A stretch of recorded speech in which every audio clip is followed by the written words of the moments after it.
ಎಲ್ಲರಿಗೂ ನಮಸ್ಕಾರ. ಇಂದು ಅಂತಾರಾಷ್ಟ್ರೀಯ ಮಹಿಳಾ ದಿನ.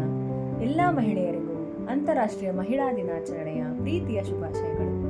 ನಾವು ಇಂದು ಹೆಣ್ಣು ಮಕ್ಕಳಲ್ಲಿ ಕಾಣುವ ಸಾಮಾನ್ಯವಾದ ಆರೋಗ್ಯ ಸಮಸ್ಯೆಗಳ ಬಗ್ಗೆ ಮಾತನಾಡೋಣ.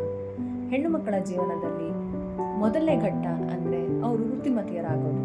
12ರಿಂದ 14 ವರ್ಷ ವಯಸ್ಸಿನ ಹೆಣ್ಮಕ್ಳು ಋತುಮತಿಯರಾಗ್ತಾರೆ. ಅಂದರೆ ಅವರಲ್ಲಿ ಮೊದಲನೇ ಸಾರಿ ಮುಟ್ಟು ಬರುತ್ತೆ. ಈ ಥರ ಹೆಣ್ಣು ಮಕ್ಕಳಲ್ಲಿ ಮೊದಲ 2 ವರ್ಷ ಮಿತಿ ಮೀರೋ ಅಂಥ ಸಮಸ್ಯೆ ಏನೂ ಆಗಲಿಲ್ಲ ಅಂದರೆ ಅಂಥದಕ್ಕೆ ಟ್ರೀಟ್ಮೆಂಟ್ ಬೇಕಾಗಿಲ್ಲ. ಅಂದರೆ ಆವಾಗವಾಗ ಸ್ವಲ್ಪ ಮುಟ್ಟಿನ ದಿನಾಂಕ ಹೆಚ್ಚು ಕಮ್ಮಿ ಆಗೋದು, ಕೆಲವು ಸಲ ಈಗ 4 ದಿನ ಆಗ ರಕ್ತಸ್ರಾವ 2 ದಿನಕ್ಕೆ ನಿಲ್ಲೋದು, ಈ ಥರ ಮಿತಿ ಒಳಗಿರೋವಂಥ ಸಮಸ್ಯೆಗಳು 2 ವರ್ಷ ತನಕ ಅದಕ್ಕೆ ಟ್ರೀಟ್ಮೆಂಟ್ ಬೇಕಾಗಲ್ಲ.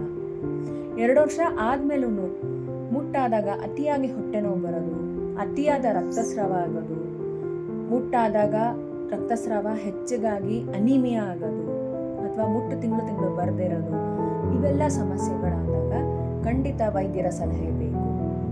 ಹೆಣ್ಣು ಮಕ್ಕಳಲ್ಲಿ ಈ ದಿನ ಕಾಣಿಸ್ಕೊಳ್ಳುವಂಥ ಅತಿ ಸಾಮಾನ್ಯವಾದ ಸಮಸ್ಯೆ ಅಂದರೆ PCOD. ಈ PCODಲಿರೋ ಅತಿ ಸಾಮಾನ್ಯ ಲಕ್ಷಣಗಳೇನು ಅಂದರೆ, ಮೊದಲನೇದು ತಿಂಗಳು ಮುಟ್ಟು ಬರದೇ ಇರೋದು. 2 ತಿಂಗಳು 3 ತಿಂಗಳಾದ್ರೂ ಮುಟ್ಟು ಬರಲ್ಲ.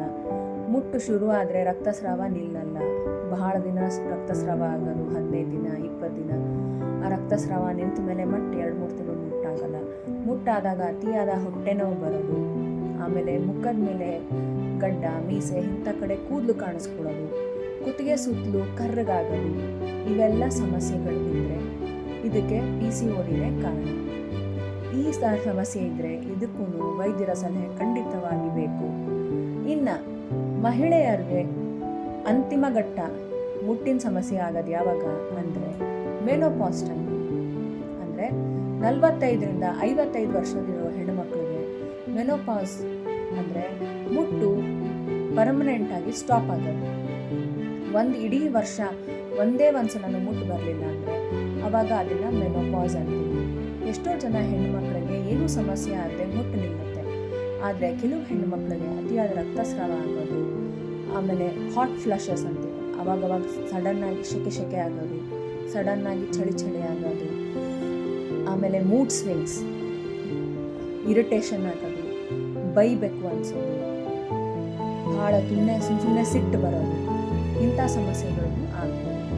ಇಂಥದ್ದೆಲ್ಲ ಸಮಸ್ಯೆ ಆದಾಗ ಅಥವಾ ಈ ಥರ ಸಮಸ್ಯೆ ಇರೋ ನಿಮ್ಮ ಮನೇಲಿ ಯಾರು ಹೆಣ್ಣುಮಕ್ಕಳು ಇದ್ದರೆ ಖಂಡಿತ ಬಂದು ನನ್ನ ಕನ್ಸಲ್ಟ್ ಮಾಡಿ. ಬಯೋ ಒಳಗೆ ಲಿಂಕ್ ಇದೆ, ಕನ್ಸಲ್ಟೇಷನ್ಗೆ ಅಡ್ರೆಸ್ ಅಂತ ಮೆಸೇಜ್ ಮಾಡಿ, ಅಡ್ರೆಸ್ ಟೈಪ್ ಮಾಡಿ ಕಳಿಸ್ತೀನಿ. ನಿಮ್ಮ ಕಲಬುರಗಿಲಿ ಇವಾಗ ಕನ್ಸಲ್ಟೇಷನ್ ಅವೈಲೇಬಲ್ ಇದೆ. ಮತ್ತು ಎಲ್ಲರಿಗೂ ಇಂದಿನ ಶರಣಬಸಪ್ಪ ಜಾತ್ರೆಯ ಹಾರ್ದಿಕ ಶುಭಾಶಯಗಳು. ಧನ್ಯವಾದಗಳು.